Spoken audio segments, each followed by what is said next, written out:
Hello বন্ধুরা, good morning. সবাই কেমন আছো? আশা করছি সবাই ভালো আছো, সুস্থ আছো। আমার পরিবারে নতুন আরও একটি ব্লগে তোমাদেরকে অনেক স্বাগত আর অনেক ভালোবাসা। আজকে শুক্রবার আর এখন বাজে ঘড়ির কাঁটায় 8:30টার মতো। এখন থেকে তোমাদেরকে সাথে নিয়ে ব্লগটা শুরু করছি। আশা করছি ব্লগটা তোমাদের ভালো লাগবে।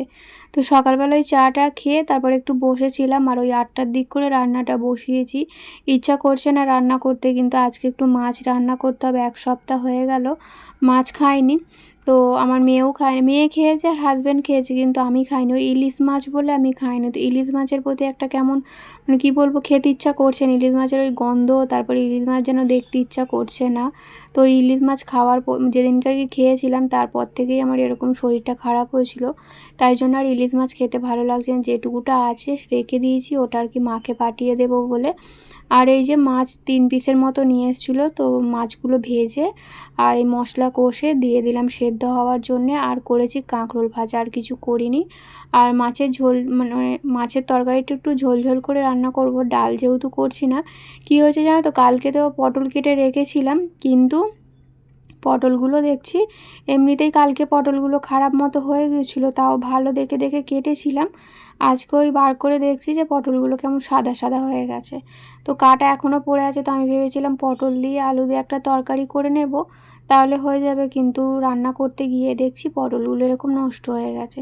তো আবার কি করলাম, আবার একটার মতো আলু কাটলাম, কেটে ওই আলু দিয়ে মাছের ঝোল করে নিলাম। আর সবজি বলতে শুধু ওই কচু আছে আর হচ্ছে বেগুন আছে। তো আজকে একটু কচু সেদ্ধও দিয়েছি, কচুগুলো নইলে নষ্ট হয়ে যাবে। তো বেগুনটা রেখেছিলাম, আধখানার মতো বেগুন করেছিলাম আর 1.5খানার মতো বেগুন আছে। তো ওটা ভেবেছিলাম একদিন অন্যরকম কিছু একটা রান্না করব। তো বেগুনের তো অনেক রকমই রেসিপি থাকে, রুটি কিংবা পরোটা লুচির সঙ্গে খাওয়ার। তো সেরকমই একটা করব ভেবেছিলাম, কিন্তু শরীর যেহেতু ভালো না, তো আর করতে ইচ্ছা করছে না। আর করলেও আমি তো খেতে পারবো না, কারণ আমার রুটি লুচি সবই খাওয়া বারণ আছে, মানে আটা ময়দা দুটোই খাওয়া বারণ।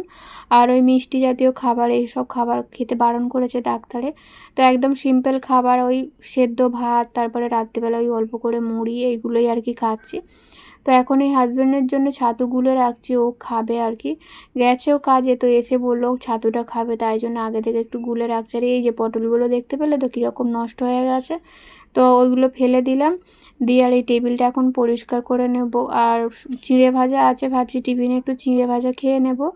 আর শশা তো আমার জন্যই এনে রেখেছিলো, কিন্তু ফল খাওয়া তো পুরো বারণ করে দিয়েছে ডাক্তারবাবু, ফল খেতে বারণ করেছে। তো শশাটা না, এই মানে মুখটা তো কেমন হয়ে গেছে, তো মুখে কোনো কিছুই খেতে ভালো লাগছে না। তাই শশাতে নুন দিয়ে খেতে বেশ ভালো লাগছিলো। তাই হাজব্যান্ডকে বলেছিলাম একটু বেশি করে শশা আনতে, তো অনেকটা করেই এনেছিল। কালকে 2-3টের মতো কেটেছি, এখনও 3টে না 2টোর মতো আছে। তো ভেবেছিলাম প্রত্যেক দিন একটা করে খাবো, শেষ হয়ে যাবে, কিন্তু ওই যে ডাক্তারবাবু কোনো রকম ফল খেতেই বারণ করেছে। তো কলাও কালকে আমি ভুল করে খেয়ে নিয়েছিলাম, আমি তো জানি না তো কলা টলা যে খাওয়া বারণ। তো প্রথমে একবার ভেবেছিলাম, এমনিতেও তো কাঁঠালি কলা খেলে আর কি পেট পরিষ্কার থাকে, ভালো হয়, কিন্তু আমার এটা জানা ছিল না যে যে লম্বা লম্বা বড় বড় কলাগুলো হয় ওগুলোও আর কি খেলে যে পায়খানা হয়, সেটা আমার জানা ছিল না। তাই জন্য ডাক্তারবাবু বলার পর থেকে আর খাচ্ছি না। তো একদিনই খেয়েছিলাম। হাজব্যান্ড আমার জন্য কলা এনে রেখেছিলো, যাতে আমি কিছু খেতে পাচ্ছি না, তো একটু কলা টলা খেয়ে আর কি পেটটা ভার রাখতে পারি। আর ওষুধ যা করা ওষুধ দিয়েছে, এবারে খেয়ে তো আমি মাথা ঘুরে ঘুরে পড়ে যাচ্ছি, মানে মাথা টলছে, গা মাথা। তো আজকে যাবই ডাক্তার দেখাতে, আগেরবারে যে ওষুধগুলো দিয়েছিল সেগুলো শেষ হয়ে গেছে। আর আজকে ডাক্তার আর কি চেক আপ করতে যেতে বলেছিল, যেহেতু আমার শরীর এখনও ঠিক হয়নি। তো তাই জন্য ঘরের কাজগুলো একটু তাড়াতাড়ি করে নিচ্ছি। তো ওই 9টা 9:30টার দিক করে বেরোবো।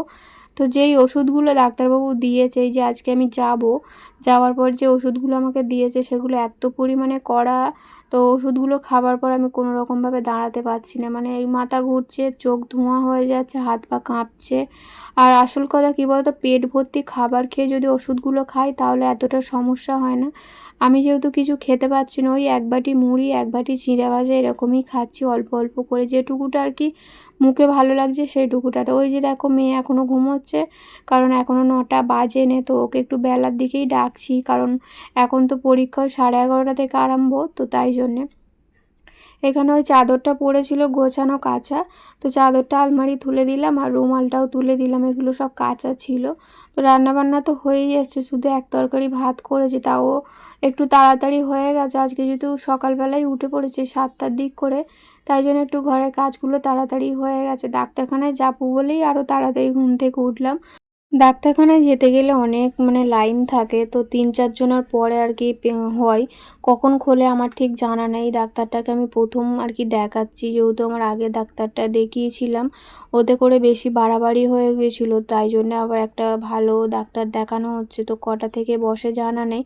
আর সব থেকে বড় কথা হচ্ছে আমার হাজব্যান্ডের একদম সকালে তো হবেই না, তাও কাজ কোনো রকমে একটু গুছিয়ে 9:30টার দিক করে আসছে ওই ডাক্তার দেখানোর জন্যে। ডাক্তার দেখিয়েই আবার চলে যাচ্ছে। এখন যেহেতু মাসের শেষ, কাজের চাপটা প্রচণ্ড বেড়ে গেছে। মাসের শেষে ওর কাজের চাপ থাকে, আর প্রথম দিকটাতেই একটু চাপ থাকে, মাঝামাঝি সময় অতটা চাপ থাকে না। তো গ্যাসটা সব মুছে পরিষ্কার করে রেখেই যাব।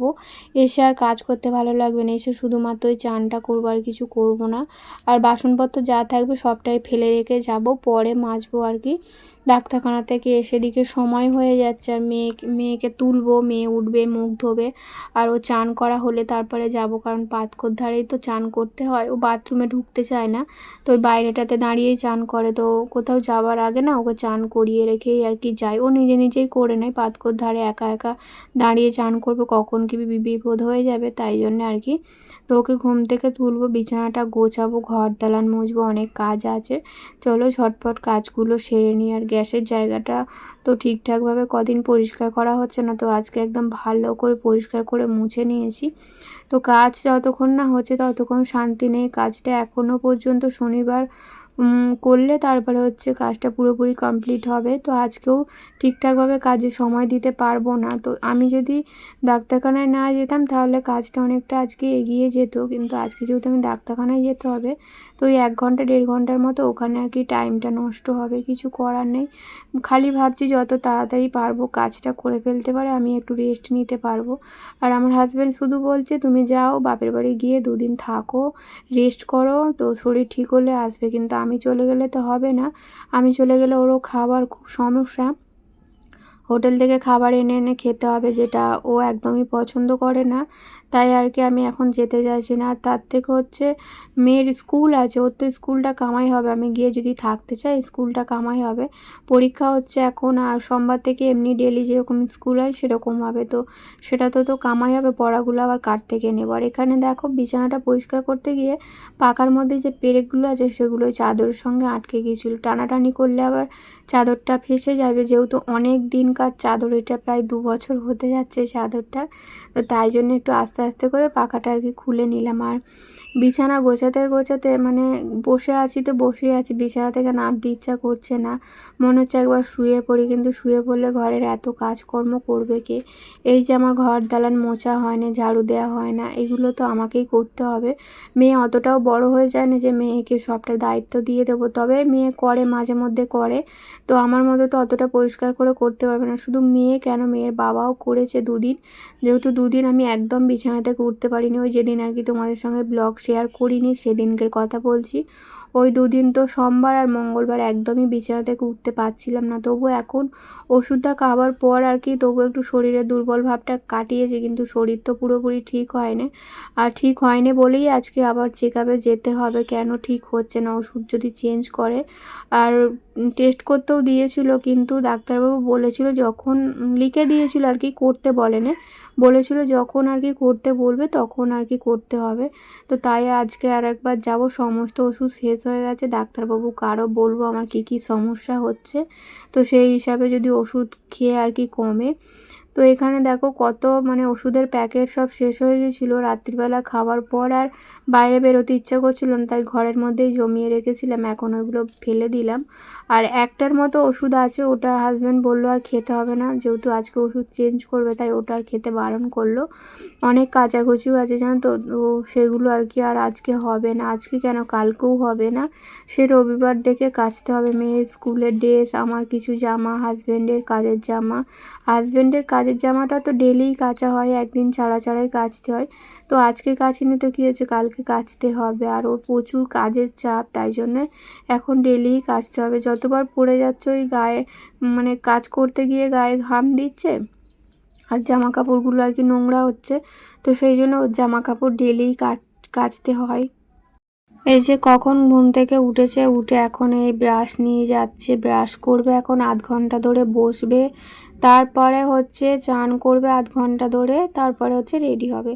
মোটামুটি ওকে 3 ঘন্টা সময় দিলে তারপরে ও রেডি হতে পারে। 3 ঘন্টা না, মানে ওই 2 ঘন্টা সময় দিলে ওর মতো করে রেডি হতে পারবে। আর আমি তো ওকে সকাল 9টার সময় ঘুম থেকে ডাকি, মানে ডাকার পর থেকে তাড়াতাড়ি কর্নারে লেট হয়ে যাচ্ছে, সময় হয়ে যাচ্ছে, এই বলে বলে করায়। নইলে ও খুব মানে আস্তে আস্তে কাজগুলো করে, নিজের কাজই করে, তো যেটুকুটা করে খুব আস্তে আস্তে করে, ওই বারে বারে বলে বলে ওকে করাতে হয়। ঘর দালান তো ঝাড়ু দেওয়া হয়ে গেছে, এখন এই দালানটা মুছে নেব। ঘর মোছা হয়ে গেছে, রান্নাঘরটাও মোছা হয়ে গেছে, সেটা তোমাদের সঙ্গে শেয়ার করলাম না। এখন এই দালানটা মুছে নেবার এদিকে সময় হয়ে গেছে 9টার মতো। শুধু আছে ফোন দেখছি যে ফোন আসছে কিনা। 9টা 10-15 মতো হয়েছে। আসলে কি বলো তো, আমার ফোনে যখন ভিডিও করি না, তখন ফোন আসলে বোঝা যায় না, কোনো রকম রিং হয় না, শুধু আর কি নামটা ওঠে। তো তাই জন্যে বারবার ক্যামেরার কাছে গিয়ে গিয়ে দেখছি যে আমার ফোন আসছে কি না। আসলে ফোন করে যদি না পাই তখন আমার বিরক্ত হয়ে যাবে, কাজ থেকে ছুটি নিয়ে আমাকে ডাক্তার দেখাতে যাবে।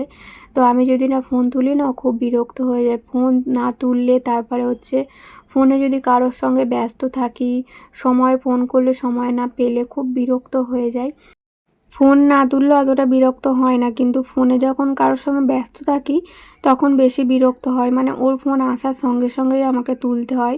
তো কাজ থেকে তো ফোন করে, তো তাই একটু বিরক্ত বেশি হয়, কাজের মধ্যে থাকে, সব সময় মাথা ঠিক থাকে না, মানে সঙ্গে সঙ্গে ফোন করলেই সঙ্গে সঙ্গে তুলতে হয়। যাই হোক, দালানটা মোছা হয়ে গেলে বাসন কয়েকটা পড়ে আছে, সেগুলো এখন আর মাজবো না, ভাবছি ওগুলো এসে মাজবো, এখন আর সময় হবে না। তো ডাক্তারখানা থেকে এসে তারপরে করব।